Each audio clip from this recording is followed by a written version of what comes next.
technomathematics. So today we have taken one question from electricity, the electrical circuits. Here in the given question, so I want to mention that this is also a question from IIT JEE, right? So just see the level of questions which are coming. These are conceptual questions. Unless and until you have the proper concept of the topic, it's very difficult to solve, right? So let us try to solve this question and understand the fundamental concept which will be used in solving this question, right? In the circuit shown, E1 and E2 have EMFs 4 volt and 8 volt, right? So the value of E1 is given to you as 4 volt and E2 is given to you as 8 volt, right? Now both of these cells have some internal resistance, and those internal resistance, a small r, you can say its value is 0.5 ohm, right? And same is for both these cells. So internal resistance, that means you are seeing these as a cell, as a source of voltage, but here these are also having some value of R inside it, that is it's having some drop. Due to this internal resistance, I into R component will be dropped inside this cell, right? So that's why it's mentioned. So internal resistance 5 ohm for the 4 volt, and it's 1 ohm for the 8 volt source of battery, right? Calculate the current in each resistance and the potential difference across each cell, right? So students, in this case, do one thing, just apply the Kirchhoff's current law. Okay, the second law of Kirchhoff's. What is that? Here you can see the given E1 and E2 can be represented into the circuit like this.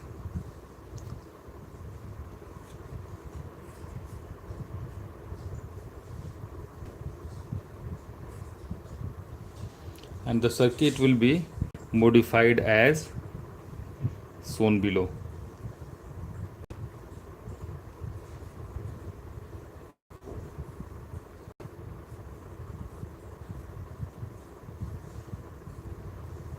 Here this is 6, the above is 3, the voltage is 8 volt over here and 4 volt over here, and the internal resistance of the 4 volt, this source of cell, so this source of battery is 0.5 ohm, so I am writing it over here, right?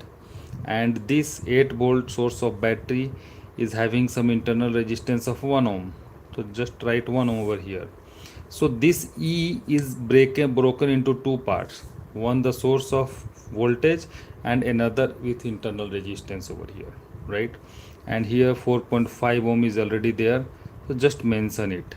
Now into this question, it has been asked that what is the current in each of these resistors, right? And what is the potential difference across each of the cell, right? Now let us solve it.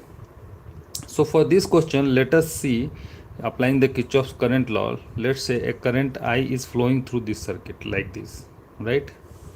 I. And here when the I will be reaching at this point, this will split into two parts here, right? So let's say here it's I2, right? And here it's the source. Here you can see 8 volt and 4 volt, which is greater? 8 volt. So the current will start flowing from this direction. So this arrow, the row of direction of arrow which I have shown you is not correct, but it will be like this, right? Because the current is flowing from positive to negative like this, right? So that's why the current will flow like this. And the component of current, if I is here, let's say it's broken into two part over here, because here you can see the branching is done. One component is flowing through this part, let's say I2, and through this circuit here I3, right? Let me shift a little. I3, right? Now here the I3 will be moving upward, I3, and here you can see the same I will be there. So the first equation which we can form is I equal to I2 plus I3, right? So let us write I equal to I2 plus I3. This is your equation number 1, right? Now just through this circuit apply the KVL, right? What we will do here, starting from 8 volt, this I is coming and the component going through this 3 ohm is I2. So what we will see, 3I2, 3I2, then we this current I2 and here I3 both are joining together, and here again we have I. So I encountered with 4.5, I encountered with 4.5, so this will be plus 4.5 I, then again I is going through here and 0.5 internal resistance of the 4 volt, so this will be 0.5 into I, right? Then you can see negative terminal, so this is minus 4, then 1 ohm resistance of the internal resistance for 8 volt of battery which is given to you into the question.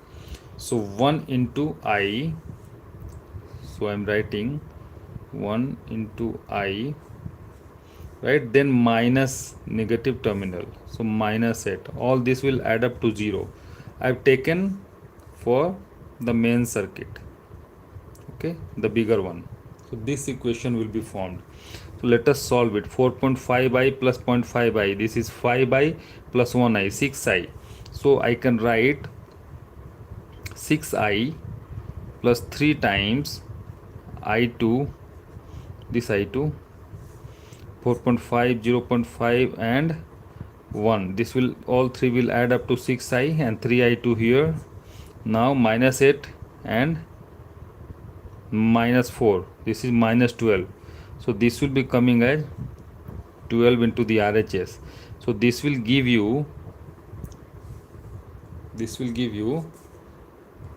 let me shift a little, this will give you, when you simplify it, it's 3 from 2, 3 2 6, so 2i plus I2 is equal to 4. So this is your equation number, this is your equation number 2, right? Now going to the smaller circuit, this one. So here you can see, since I was coming through here, right, and from here I2 is splitted, I is splitted into I2 and I3. So here I2 and here I3, right? So what we can see through this smaller circuit, what we can see that if you consider this way, I2, 3 into I2, then from here the direction of current is like this, so this will be opposing. So when we consider this way, then 3I2 minus 6I3 will be there, right? Because the current is going from right to left and we have considered the loop from left to right, right? So for one of the 3 into I2 it will be positive, and for 6 into I3 it will be negative, right? So let me write it, 3I2. So here you can see 3I2 minus 6I3 equal to 0, right? So this will be giving you 3I2 minus 6I3, because I3 is coming through this way, minus 6I3 is equal to 0, which will give you a relation I2 is equal to 2 times I3. I2 is equal to 2 times I3. So this is your equation number 3. So we have 3 variables, I2 and I3, and we have 3 equations, equation number 1, equation number 2, equation number 3. Now since I2 equal to 2 times I3, if you put over here 2 times I3, then we can write I equal to 2 times I3 plus I3, that is 3I3. So from equation 1 we can write I equal to 2I3, that is the value of I2 plus this I3. So this will give you the value of I as 3 times I3. Now the value of I is 3 times I3. Now you can see from here, if you put the value of I, if you put the value of I as 3I3, you can get the relation between I2 and I3, which is already there. So from here what we can write, just solve it. Since I equal to I2 plus I3, so we can write here, since I equal to I2 plus I3, because I is splitting, here you can see I is splitting into I2 and I3 here. So from this equation number 1, we can write, since I equal to I2 plus I3 by equation 1, so put the value of I as 3I3 here, 3I3, right?